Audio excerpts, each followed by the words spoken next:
Wonderful SR ક્રિએશનમાં આપ સર્વેનું સ્વાગત છે. આજે આપણે જોઈશું પાવાગઢ મહાકાળી માતાનો ઇતિહાસ. મિત્રો, વિડીયો પસંદ આવે તો વિડીયોને લાઈક કરશો, વધારેમાં વધારે શેર કરશો.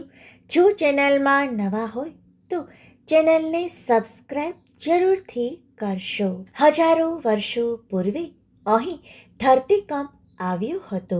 કહેવાય છે કે ફાટેલા જ્વાળામુખીમાંથી કાળા પથ્થરવાળો ડુંગર અસ્તિત્વમાં આવ્યો, જે હાલ પાવાગઢ છે.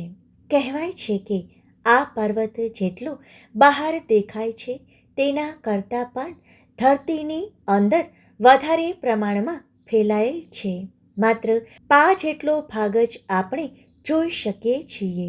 તેથી જ તેનું નામ પડ્યું પાવાગઢ. પંચમહાલ જિલ્લાના હાલોલ તાલુકામાં પાવાગઢ નામનું પવિત્ર યાત્રાધામ, જે 51 શક્તિપીઠ પૈકીની એક શક્તિપીઠ છે, તે આવેલું છે. આ પર્વતની ટોચ પર સાક્ષાત જગદંબા મા કાલિકાના દર્શન થાય છે. હજારોની સંખ્યામાં ભક્તો અહીં આવે છે, શીશ ઝુકાવીને ધન્યતા અનુભવે છે. આ સુંદર યાત્રાધામ મુખ્યત્વે 3 ભાગમાં વહેંચાયેલ છે: તળેટી, માચીગામ અને શ્રી મહાકાળી માતાનું મંદિર. અહીંયા દૂધિયું તથા છાશિયું તળાવ આવેલું છે. વળી લકુલિશનું મંદિર પણ જોવા મળે છે, જે પાવાગઢનું સૌથી પ્રાચીન મંદિર માનવામાં આવે છે. આ મંદિરને મહાકાળી માતાના પ્રમુખ ભૈરવ તરીકે ઓળખવામાં આવે છે. આ મંદિરની ઉત્તર દિશામાં ત્રિવેણી કુંડ આવેલું છે, જેમાં ગંગા, જમુના અને સરસ્વતી ત્રણેય નદીનું પાણી છે.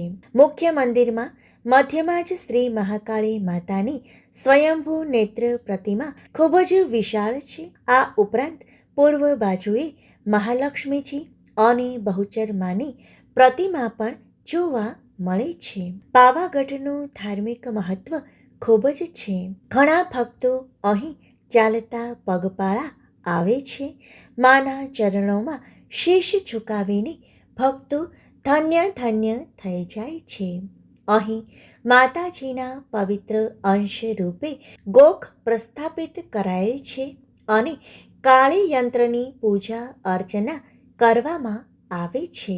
એક દંતકથા અનુસાર મહર્ષિ વિશ્વામિત્ર આ પર્વત પર નિવાસ કરતા હતા. આ પવિત્ર ભૂમિ પર તેમને ઉગ્ર તપશ્ચર્યા કરીને બ્રહ્મર્ષિનું પદ પ્રાપ્ત કર્યું હતું. વળી કહેવાય છે કે શ્રી કાલિકા માતાએ આપેલા નરવાણ મંત્રનું અનુષ્ઠાન કરીને જ મહર્ષિ વિશ્વામિત્ર બ્રહ્મર્ષિનું પદ પામ્યા હતા. મહર્ષિ વિશ્વામિત્રએ જ જગતજનની મા જગદંબા એવા કાલિકા માતાની સ્થાપના કરી હોવાની માન્યતા જોવા મળે છે. એક અન્ય દંતકથા અનુસાર દક્ષ રાજા યજ્ઞ કરે છે. બધા જ દેવી દેવતાને આમંત્રણ આપે છે, પરંતુ પોતાના દીકરી એવા સતી અને જમાઈ ભગવાન શિવને આમંત્રણ આપતા નથી. દેવી સતીને યજ્ઞની જાણ થતાં જ તે યજ્ઞમાં જવાની હઠ પકડે છે. ત્યારે ભગવાન શિવ તેમને સમજાવે છે કે આમંત્રણ વગર ક્યાંય પણ ન જવું જોઈએ, પરંતુ દેવી સતી પોતાની જીદ પર અડગ રહીને કહે છે કે પિતાના ઘરે જવામાં વળી આમંત્રણની શી જરૂર, અને એકલા યજ્ઞમાં જાય છે. ત્યાં જઈને જુએ છે તો બધા જ દેવી દેવતાનું સ્થાપન હતું, પરંતુ પોતાના પતિ એવા ભગવાન શિવનું ક્યાંય પણ સ્થાપન ન હતું. આમ ઘોર અપમાનિત થતાં તે યજ્ઞની વેદીમાં જ કૂદી પડે છે. ભગવાન શિવની જાણ થતાં તે ત્યાં દોડી આવે છે. ક્રોધિત થયેલ ભગવાન શિવ તાંડવ કરવા લાગે છે. સૃષ્ટિના વિનાશનો ભય લાગતા જ ભગવાન વિષ્ણુ પોતાના સુદર્શન ચક્ર વડે સતીના દેહના ટુકડા કરે છે. કુલ 51 ટુકડા થાય છે, અલગ અલગ સ્થળે પડે છે. જ્યાં જ્યાં આ ટુકડાઓ પડે છે ત્યાં ત્યાં શક્તિપીઠનું નિર્માણ થાય છે. આમ કુલ 51 ટુકડા અલગ અલગ સ્થળ પર પડવાથી કુલ 51 શક્તિપીઠનું નિર્માણ થયેલું જોવા મળે છે. કહેવાય છે કે પાવાગઢમાં સતીના જમણા પગની આંગળીઓ પડી હતી. તેથી પાવાગઢ 51 શક્તિપીઠ પૈકીની જ એક શક્તિપીઠ છે. અહીં રોપવેની સુવિધા છે, તેમ છતાં થોડા ઘણા પગથિયાં ચડવા પડે છે. પરંતુ મા કાલિકાના દર્શન થતાં જ જાણે કે બધો જ થાક ઉતરી જાય છે. શરીરમાં એક અલગ જ ચેતનાનો અનુભવ થાય છે.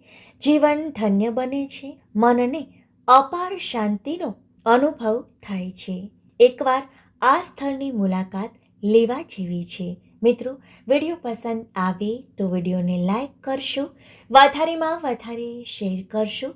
જો ચેનલમાં નવા હોય તો ચેનલને સબસ્ક્રાઈબ જરૂરથી કરશો. આભાર.